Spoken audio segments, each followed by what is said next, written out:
ಜೋಗಿ cinema release ಆಗಿ ಇಂದಿಗೆ 21 ವರ್ಷ ಕಳೆದಿದೆ. ಎಲ್ಲರೂ ಜೋಗಿ ಚಿತ್ರ ನೋಡಿದಿರಿ. ಕ್ಲೈಮ್ಯಾಕ್ಸ್ ಮಾತ್ರ ಎಲ್ಲ ಪ್ರತಿಯೊಬ್ರು ಬೈತಾ ಇದ್ರು ನನ್ಗೆ, ಕ್ಲೈಮ್ಯಾಕ್ಸ್ ಯಾಕೆ ಹಂಗ್ ಮಾಡ್ಬಿಟ್ರಿ, ಶಿವಣ್ಣನು ತಾಯಿನೂ ಒಂದ್ ಮಾಡ್ಬೇಕಾಗಿತ್ತು, ತಾಯಿ ಮಕನಾರು ತೋರಿಸಬೇಕಾಗಿತ್ತು ನೀನು ಪ್ರೇಮ್ ಅಂತ. 19/8/2005 ಈ ಸಿನಿಮಾ ತೆರೆ ಕಾಣುತ್ತೆ. ತೆರೆ ಕಂಡಾಗ 61 ಚಿತ್ರಮಂದಿರಗಳಲ್ಲಿ ಈ ಸಿನಿಮಾ 100 ದಿನಗಳನ್ನ ದಾಖಲೆ ಮಟ್ಟದಲ್ಲಿ ಪೂರೈಸುತ್ತೆ. ಚಿತ್ರಕಥೆ, ನಟನೆ ಹಾಗೂ ಹಾಡುಗಳು, ಸಂಭಾಷಣೆ ಮೂಲಕ ಕನ್ನಡಿಗರಲ್ಲ ತೆಲುಗು, ತಮಿಳಿನಲ್ಲೂ ಕೂಡ ಈ ಸಿನಿಮಾ ಹೊಸ ಸಂಚಲನ ಸೃಷ್ಟಿ ಮಾಡುತ್ತೆ. 2004 ಈ ಸಿನಿಮಾಗೆ ಅರುಂಧತಿ ನಾಗ್ ಅವರನ್ನ ಸೆಲೆಕ್ಟ್ ಮಾಡ್ತಾರೆ ಶಿವರಾಜ್ ಕುಮಾರ್ ಅವರ ತಾಯಿ ಪಾತ್ರಕ್ಕೆ.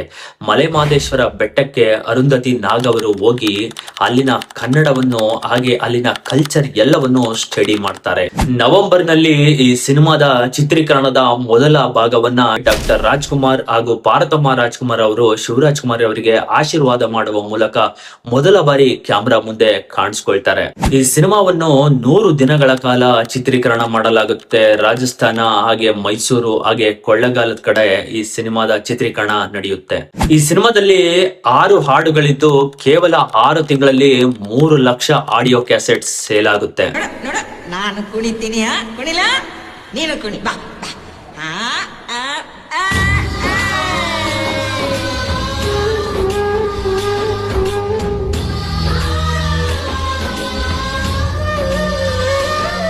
ಈ ಚಿತ್ರವನ್ನು 175 ಚಿತ್ರಮಂದಿರಗಳಲ್ಲಿ 72 ಪ್ರಿಂಟ್ಗಳಲ್ಲಿ ಬಿಡುಗಡೆ ಮಾಡಲಾಗುತ್ತೆ. ಶಿವರಾಜ್ ಕುಮಾರ್ ಅವರ ಹೇರ್ ಸ್ಟೈಲು ಹಾಗೆ ಅವರ ಡ್ರೆಸ್ಸು ಅಂದಿನ ಕಾಲಕ್ಕೆ ಹೊಸ ದಾಖಲೆ ಬರೆಯುತ್ತೆ.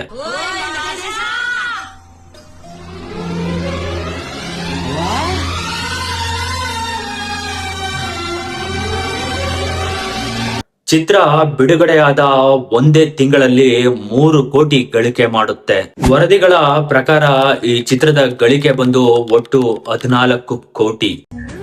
ಅದನ್ನ ನೆನಪು ಮಾಡಿದ್ರೆ, ಅದನ್ನ ನೆನೆಸ್ಕೊಂಡ್ರೆ ಒಂಥರ ಮೈಯೆಲ್ಲ ಜುಮ್ ಅನ್ಸುತ್ತೆ ಬಸ್.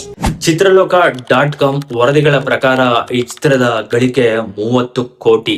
ಈ ಚಿತ್ರದ ಸಕ್ಸಸ್ ನ ನಂತರ ನಿರ್ದೇಶಕ ಪ್ರೇಮ್ ಅವರು ಈ ಚಿತ್ರದ 2ನೇ ಭಾಗ ಕೂಡ ಅನೌನ್ಸ್ ಮಾಡ್ತಾರೆ. ರಾಜ್ಯ ಚಲನಚಿತ್ರ ಪ್ರಶಸ್ತಿಯಲ್ಲಿ ಹ್ಯಾಟ್ರಿಕ್ ಹೀರೋ ಶಿವರಾಜ್ ಕುಮಾರ್ ಅವರಿಗೆ ಅತ್ಯುತ್ತಮ ನಟ, ಅರುಂಧತಿ ನಾಗ್ ಅವರಿಗೆ ಪೋಷಕ ನಟಿ, ನಿರ್ದೇಶಕ ಪ್ರೇಮ್ ಅವರಿಗೆ ಚಿತ್ರಕಥೆ ಪ್ರಶಸ್ತಿಯನ್ನು ನೀಡಿ ಗೌರವಿಸಲಾಗುತ್ತೆ. ಮಳವಳ್ಳಿ ಸಾಯಿ ಕೃಷ್ಣ